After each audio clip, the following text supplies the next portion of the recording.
vamos a dialogar con el representante de la Asociación de Institutos de Enseñanza Privada de la Provincia de Buenos Aires, AIEPBA, Martín Zurita. Martín, ¿cómo te va? Anita Amodeo y Leandro Fernández Uñer te saludan en La Brújula 24 en Bahía Blanca para el programa Una Buena Razón. ¿Cómo estás? Hola, buen día. ¿Qué tal, Anita? ¿Qué tal, Leandro? Muy bien. ¿Cómo están ustedes? Muy bien, gracias siempre por la amabilidad de atendernos, Martín. ¿Cuál es la foto hoy de la educación privada cuando, y agrego, parece sobrevolar palabras del tipo cierres, reducción de cursos, complicaciones económicas? ¿Cuál es la foto? Bueno, la foto es un sector que está golpeado, un sector que tiene problemas, no la totalidad de las escuelas. En la provincia de Buenos Aires hay 6.300 escuelas de gestión privada donde asisten 1,5 millones de alumnos, y realmente nosotros cuando a principio de año hicimos un relevamiento de nuestros asociados, AIEPBA representa 2.500 escuelas en la provincia y permanentemente estamos recorriendo cada uno de los distritos bonaerenses para hablar en forma directa con nuestros socios. Aparte de realizar capacitaciones, bueno, nos interesa mucho saber la problemática de cada uno de las regiones educativas en que se divide la provincia, y ahí veíamos que había mucha queja de la situación económica, que realmente nosotros también desde la dirigencia la veníamos planteando a las autoridades, una por el atraso en las cuotas que nos autoriza el gobierno de la provincia, y segundo porque la pandemia, con la cuarentena, el año y medio con escuelas cerradas, no fue inocua. En ese momento, con las escuelas cerradas, hubo 80 instituciones, sobre todo jardines de infantes y jardines maternales, que cerraron en la provincia. Y muchas que no cerraron quedaron afectadas económicamente.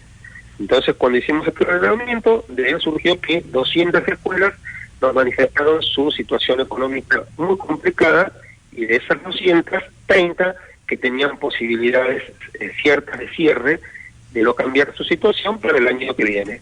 Y de hecho, lamentablemente, varias de ellas han anunciado el cierre para 2024, una noticia realmente muy triste, porque el cierre de una escuela significa mucho para una sociedad, habla mal de una sociedad.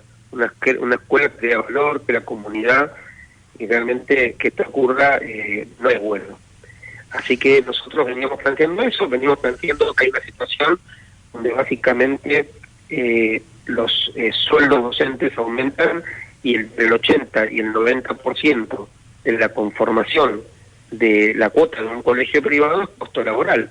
Y realmente el gobierno nos pregunta si el sector puede pagar esos sueldos, que nadie discute, ¿no? Que está bien que los docentes sí deberían ganar mucho más, pero hay una situación que es, si vos no podés trasladar a la comunidad, porque hay un límite de lo que la familia puede pagar, donde vos estás inserto, no podés trasladar esa cuota, tenés que cobrar menos.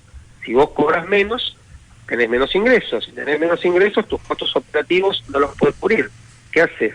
Pagás los salarios, que es lo primordial, y después el resto, bueno, entras en deuda con el IPS, entras en deuda con la FIP, y ahí se hace una sábana corta que llevó a muchas escuelas a decir, bueno, no puedo seguir porque realmente económicamente no me dan números. Martín, creo que debes estar al tanto que en su momento, desde la Dirección General de Cultura y Educación, frente a este escenario que ustedes plantean, marcaron que habían aumentado 521% los beneficios de la, entiendo, gestión del gobierno de Alberto Fernández. Bueno, evidentemente con 521%, si la situación es de cierre, en el medio algo pasó. ¿Vos cómo lo explicás? Sí, pasó que, hay un desfasaje muy grande entre la realidad económica. Básicamente acá hablamos de un tema económico, un tema económico porque nosotros estamos conviviendo en promedio, ¿no?, con un de entre 20 y 25% de morosidad. Esos son niveles altísimos que se vienen sosteniendo desde el año pasado y antes inclusive. ¿Por parte del alumnado, Martín? Claro. Qué bárbaro. Por supuesto que siempre, Leandro, hablamos de la heterogeneidad, no es que todas las escuelas tienen ese porcentaje. No, está claro. hay algunas que tienen menos, otras que tienen más, ¿no? Hay una escuela que hace poco estuvo también en los medios porque cerró un turno, en Sí. el 6 se me decía 45% de deuda. Entonces, realmente, en esos términos no se puede, ¿no? Entonces, yo creo que la base es la situación crítica económica que está atravesando nuestra sociedad, donde muchísimas familias, por supuesto que no te aumenta la escuela privada, ¿no? Te aumentan todos los valores de la economía, pero en algunas familias se hace mucho más complicado y ahí es donde, bueno, ocurre esto que tampoco la escuela puede trasladar, es una cuestión de realidad. O sea, vos por más que te permitan aumentar tanto, si tu comunidad no te lo va a pagar, no lo puedes aumentar porque te quedas sin alumnos.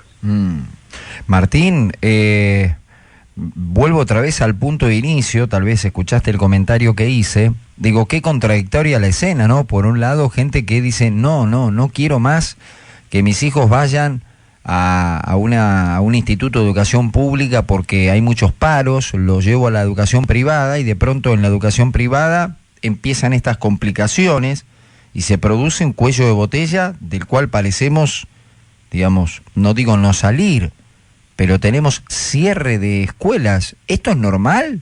Mirá, te redoblo la apuesta y te lo pongo casi a modo planilla Excel, ¿no? Bien frío. Podría pensar alguno, bueno, se está depurando el sistema. Es un montón decir eso, ¿no? Sí, claro que sí, porque estamos hablando, hay escuelas que están anunciando el cierre y tienen 90 años, o sea, a ver, 90 años nunca tuvieron, al contrario, o sea, escuelas que crecían, que venían muy bien, que las comunidades, las familias confiaban en ese proyecto educativo. ¿Y qué pasa? Que ahora, después de 90 años, el otro día una de 56 años, otra de 60, ocurren estas cosas. O sea, hay que analizarla en un marco mayor, ¿no? En un marco donde hay problemas económicos, muchos se vienen arrastrando, como te comentaba, de la época de la pandemia. Hay muchas escuelas que están endeudadas con el Instituto de Previsión Social, que dicho sea de paso, las multas y los intereses que cobran son leoninos y no permiten a las escuelas levantarse, ¿no? Estamos pidiendo oxígeno en ese sentido, y la verdad que las reuniones que hemos tenido con las autoridades de ese instituto, bueno, no siempre hacemos moratorias, pero moratorias que después son imposibles de seguir, ¿no? Claro. Entonces, bueno, creemos que las familias hacen un gran esfuerzo para mandar a sus hijos a las escuelas privadas. Las escuelas privadas siguen comprometidas con sus proyectos, con mejorar la calidad educativa día tras día, pero también hay un gran fondo que tiene que ver con mantener esos proyectos y que, bueno, muchas veces cuesta muchísimo. El problema, uno de los problemas es que el aumento de aranceles está pisado. Esa es la dificultad. A ver, ¿qué retraso en porcentaje hay de aranceles en lo que es educación privada, por lo menos en la provincia de Buenos Aires, Martín? Mira, entre el año pasado y este año, para no irnos más atrás, tenemos un 23-24%. Es un montón. No estoy hablando de otros años, o sea, sí, que eso es uno de los problemas, ¿no? El otro problema es el tema de la morosidad para las escuelas que tienen alta morosidad. Entonces se juntan esas dos. Y la tercera es la situación económica, donde muchas comunidades, ¿no?, no tienen la posibilidad de trasladarlos. Fíjate vos que acá tenemos tres ejes de las escuelas privadas. Vos tenés las escuelas privadas que hoy tienen subvención, que son el 70% de las escuelas de la provincia de Buenos Aires, con distintos porcentajes, sí, pero que en muchos casos esas escuelas no pueden trasladar aumentos, por más que están autorizados a la familia, porque no la pueden pagar. Entonces ahí tenés un problema, ¿no?, que la escuela va a entrar. Después tenés escuelas que no tienen aporte estatal y que lo están necesitando. De hecho hay 1.500 pedidos de escuelas de aportes al Estado, porque la situación era: yo antes podía, no necesitaba pedirle al Estado un aporte y podía tranquilamente llevar bien la escuela. Bueno, hoy se me complica. Y después tenés las escuelas ABC1, de alguna manera, que son la minoría, pero que existen y que las familias se han quejado muchísimo. Bueno, habrás escuchado cuando llegaron las cuotas para el 2024, sí, eran cuotas muy altas, sí, y bueno, hubo ahí mucho ruido y de hecho nosotros pedimos a la Secretaría de Comercio que posperen la fecha de decisión de cuánto va a salir la cuota, porque nos obligaban antes del 30 de septiembre a decir cuánto va a ser la cuota del mes de marzo, cuando vos no sabés el mes que viene, la semana que viene, cuánto van a salir las cosas. Detenete ahí un instante. Les exigían un valor para dentro de 6 meses. Exacto. ¿Pero dónde viven? ¿Viven? ¿En Narnia viven? Bueno, vos sabés que esa es una normativa del año 93, que por supuesto en el 93, recordá, convertibilidad, no había inflación, por lo tanto se podía hacer ese tipo, ¿no? Pero ahora es una norma que está totalmente obsoleta. Generalmente la venían prorrogando, bueno, este año no la habían prorrogado, nosotros pedimos, después de que salió mediáticamente toda esta situación, la prorrogaron hasta fin de año, pero el tema era una cuestión muy ilógica, ¿no? O sea, esto en marzo, encima en medio de un proceso electoral, ¿cómo haces vos para poner un valor, ¿no? Donde vos tenés que analizar toda una estructura, que si no haces bien los números y anunciás algo que es menor, por supuesto que después no lo puedes modificar, no le puedes decir, bueno, no, me equivoqué con los cálculos y ahora no es 5, sino que van a ser 10, porque ya lo anunciaste y es un contrato. Bueno, si no, la otra es sacarles un promedio de 10% de inflación por mes y le trazás el valor para marzo del año que viene en base a eso. Capaz que con ese número les dan un baño de realidad. Pero bajó, y bueno, me estás pidiendo algo absolutamente antinatural, insólito lo que me contás. Ahora, pregunto, me interesa para que la audiencia comprenda. Hay institutos, me decías, el 30% no reciben subvención estatal, corregime Martín si me equivoco. Sí, eso sí. Estamos hablando con Martín Zurita, titular de AIEBA. ¿Qué es AIEBA? Reitero, AIEBA es la Asociación de Institutos de Enseñanza Privada de la Provincia de Buenos Aires. Martín Zurita está al aire con nosotros. Ese 30%, algunos están pidiendo oxígeno del Estado. Y ahí la pregunta que te hago es, ¿por qué? ¿Tiene que ver con lo que venimos hablando? Si los aranceles estuvieran acorde o alguna otra ecuación económica, porque tal vez si aumentas los aranceles empezás con morosidad. ¿Cómo se podría resolver esa situación? ¿Por qué terminan pidiéndole oxígeno al Estado instituciones que nunca lo han hecho, Martín? Mira, porque los números hoy se han transformado de tal modo que vos en muchas comunidades, si no reciben ayuda del Estado, la cuota que tendrían que cobrar es demasiado alta y directamente no podrían aplicarlo. Yo te cuento un caso de hace poquito que me comentaba una escuela. Sí.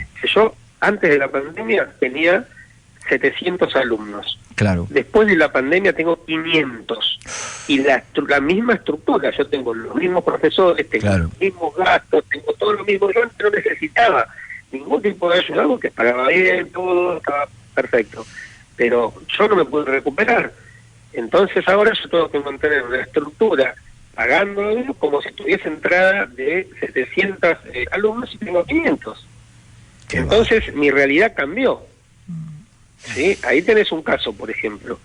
Y después hay que entender acá, esto es muy importante, cuál es la dinámica de por qué el Estado comenzó a dar a las escuelas privadas aportes estatales a partir de una ley del año 1948.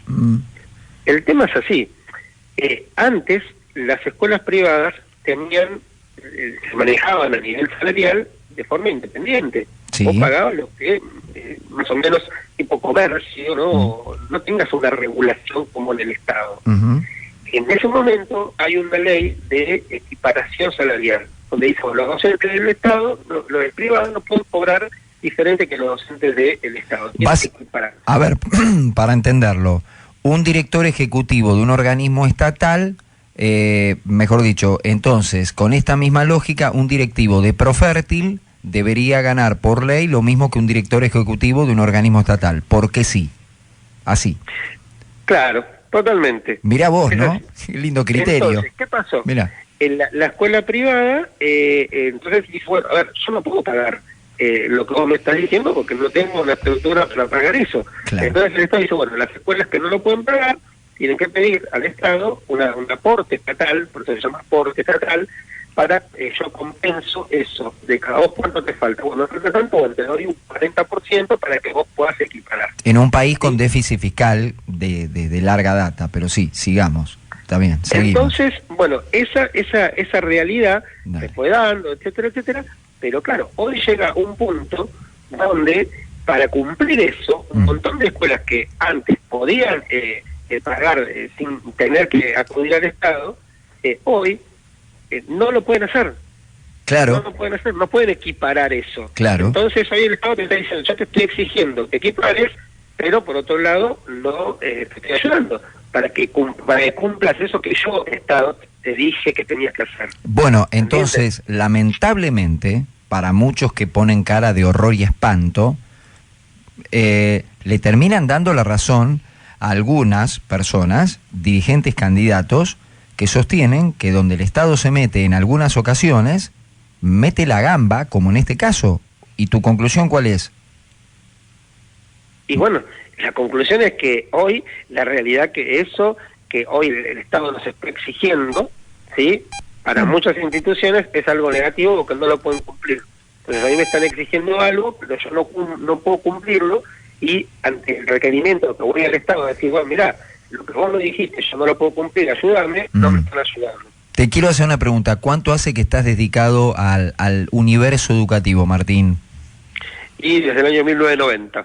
¿Por qué te hago esta pregunta? Y es de cara a la audiencia, para que entiendan que la voz joven de Martín no responde a una corta experiencia. Esto quiere decir que las películas que vio fueron varias. Esto lo quiero contar.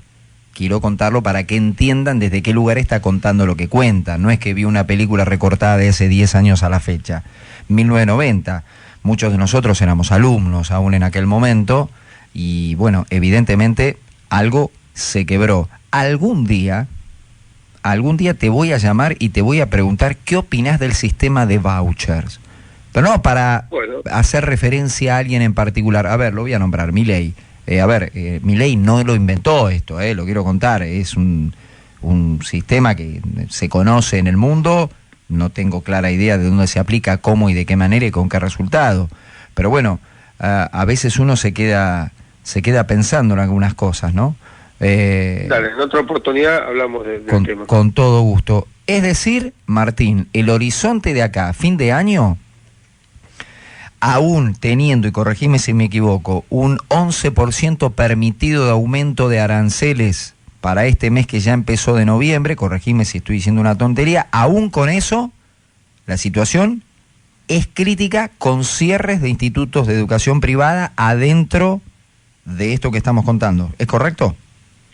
Sí, aún con ese índice que aprobaron, bueno, no es suficiente para nuestro sector, que viene con, como vos decís, ¿no?, de cuota pisada, y bueno, genera en muchas escuelas esta situación problemática. ¿Qué universo de alumnado tiene la educación privada en la provincia de Buenos Aires, Martín? 1,5 millones de alumnos. ¿Y la educación estatal, tenés idea? Perdón, te meto en camisa. 3 millones. Qué momento, qué momento. Martín Zurita, como siempre, gracias por tu amabilidad, tiempo y generosidad, No, por favor, gracias a ustedes. Un abrazo muy grande, Gracias, hasta luego.